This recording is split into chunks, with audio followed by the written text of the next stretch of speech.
આગળ વાત સુરતની કરીશું। સુરતમાં નકલી પનીર ઝડપાવવા મામલે મોટો ખુલાસો। શહેરમાં રોજનું 1000 કિલો નકલી પનીર ઠલવાતું હતું। ઘી અને એસિડ ઉમેરી આ નકલી પનીર બનાવવામાં આવતું। નાની ડેરીમાં અડધા ભાવે આ પનીર વેચાતું। સુરભી ડેરીમાંથી નકલી પનીર ઝડપાયું। એસઓજી પનીર ખરીદનારાઓનું લિસ્ટ હવે તૈયાર કરશે, ત્યારબાદ જવાબદારો સામે કડકમાં કડક કાર્યવાહી કરવામાં આવશે। નકલી પનીર બનાવનારા અને વેચનારાઓ સામે પાસા ઉપરાંત ગુજસીટોક હેઠળ કાર્યવાહી કરવા પણ તજવીજ હાથ ધરવામાં આવશે। તો નકલી પનીર ઝડપાવવાને લઈ અને મોટો ખુલાસો થયો છે। નકલી પનીર ઝડપાવવા મામલે આ મોટો ખુલાસો થયો છે। સુરતમાં રોજનું 1000 કિલો નકલી પનીર ઠલવાતું હતું।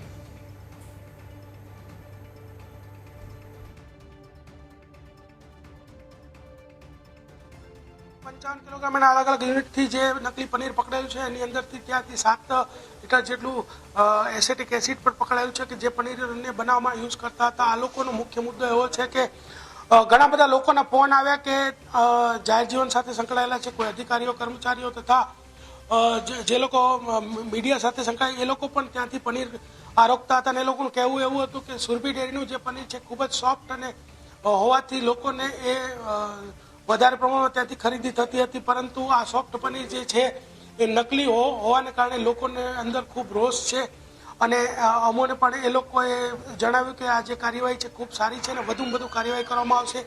ભવિષ્યમાં આનો રિપોર્ટ આવવાને પછી એના પર ભારે કલમથી ગુનો દાખલ કરવામાં આવશે અને વધુ પ્રવૃત્તિ કરશે તો પાસા પણ કરવામાં આવશે અને નજીકના ભવિષ્યમાં આવું વધુ પ્રવૃત્તિ જો પકડાશે તો આ લોકોના જે નકલી કે ભેળસેળિયાઓ જે છે એના વરઘોડા કાઢવામાં પણ પોલીસ ખચકાશે। આજ વિશે વધુ જાણકારી સાથે સંવાદદાતા અમિત આપણી સાથે સુરતથી લાઈવ જોડાયા છે। અમિત, રોજનું 1000 કિલો નકલી પનીર ઠલવાતું હોય તો પછી લોકોના આરોગ્ય વિશે તો શું વાત કરવી?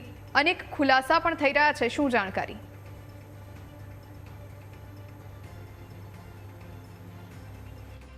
જી ચોક્કસથી આજે સુરતની નામચીન એવી સુરભી ડેરીમાંથી આજે નકલી પનીરનો એટલે કે બનાવટી પનીરનો જે એક જથ્થો છે મોટા પ્રમાણમાં પકડાયો છે।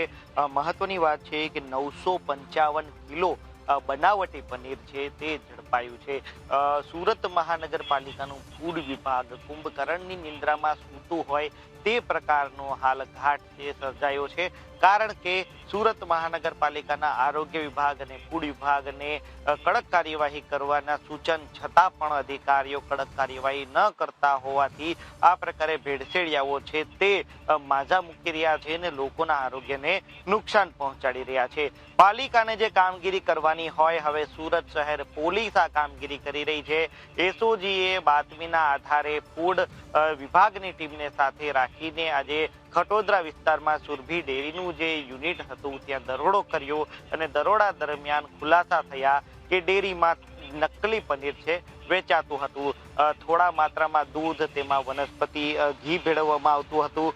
ત્યારબાદ જે બીજા જે પામોલીન તેલ, મિલ્ક પાવડર ભેળવીને તેમાંથી ફેટ છે અલગ કરવામાં આવતું હતું। ત્યારબાદ જે 90 ડિગ્રી પર આ જે મિશ્રણ છે તેને ગરમ કરીને તેમાંથી જે છે તે એક જે ગ્લેશિયન એસિડિક એસિડ છે તે ભેળવીને દૂધને ફાડવામાં આવતું હતું અને દૂધ ફાટી ગયા બાદ પનીર છે અલગ કરાતું હતું। જોકે સામાન્ય પનીરની તુલનામાં આ પનીર નરમ હતું અને સોફ્ટ હોવાથી વધુ લોકો ખરીદતા હતા।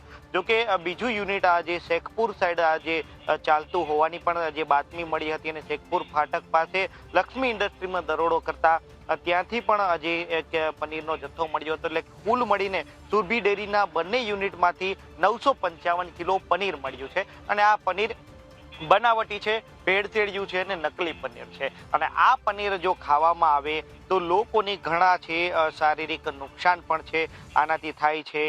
કિડની અને લીવર ડેમેજ થવાની સંભાવનાઓ છે। બીજી તરફ ફૂડ પોઈઝનિંગ, પેટનો દુખાવો, અપચો અથવા ઉલટી અને ખાસ કરીને ચામડીની એલર્જી થાય તેવી પણ સંભાવના છે। જોકે હવે એસઓજી દ્વારા એક કાર્યવાહી હાથ ધરવામાં આવી છે કે સુરભી ડેરી કોને કોને આ પનીર સપ્લાય કરતી હતી. એક આંકડા અનુસાર પ્રતિદિન 1000 કિલો જેટલું પનીર છે તે અલગ અલગ જગ્યાઓ પર સપ્લાય થતું હતું અને લોકો છે મન મૂકીને પનીર ખાતા પણ હતા. પરંતુ હવે જે લોકો આ પનીર ખરીદતા હતા તે તમામનું લિસ્ટ તૈયાર થશે અને ત્યારબાદ જવાબદારો સામે કાર્યવાહી થશે.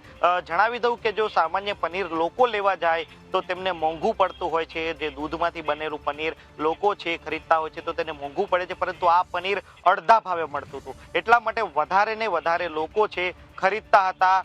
જે 200 થી લઈને 225 રૂપિયા કિલો આ પનીરનો ભાવ હતો અને તેને જ લઈ વધુ રેસ્ટોરન્ટ હોય, કેટરિંગ વાળા હોય, બધા જ આ પનીર લેતા હતા અને લોકોના આરોગ્ય સાથે ખિલવાડ કરતા હતા. જોકે પોલીસે હવે એવી પણ ચીમકી ઉચ્ચારી છે કે જો આ જે સુરભી ડેરી અને તેમના જે સંચાલકો જે પનીરના યુનિટો ચલાવતા હતા તેમની સામે તેઓ ભારે કલમો હેઠળ ગુનો પણ દાખલ કરશે. ભવિષ્યમાં પાસા સુધીની કાર્યવાહી પણ કરવામાં આવશે અને છતાં પણ જો નહીં સુધરે તો ગુસ્સીટોક હેઠળ પણ કઈ રીતે કાર્યવાહી કરી શકાય તે માટે પરામર્શ પણ કરવામાં આવશે. પરંતુ હાલ આ તમામ બાબતો પર સુરત મહાનગરપાલિકાનો ફૂડ વિભાગ છે તદ્દન નિષ્ફળ નીવડ્યો છે. સુરતીઓના આરોગ્ય સાથે ચેડા કરનારાઓ પર કાર્યવાહી કરવામાં આ ફૂડ વિભાગ છે નિષ્ફળ નીવડ્યો છે. ફૂડ વિભાગના ચેરમેન છે વખતો વખત અધિકારીઓને ખખડાવે છે.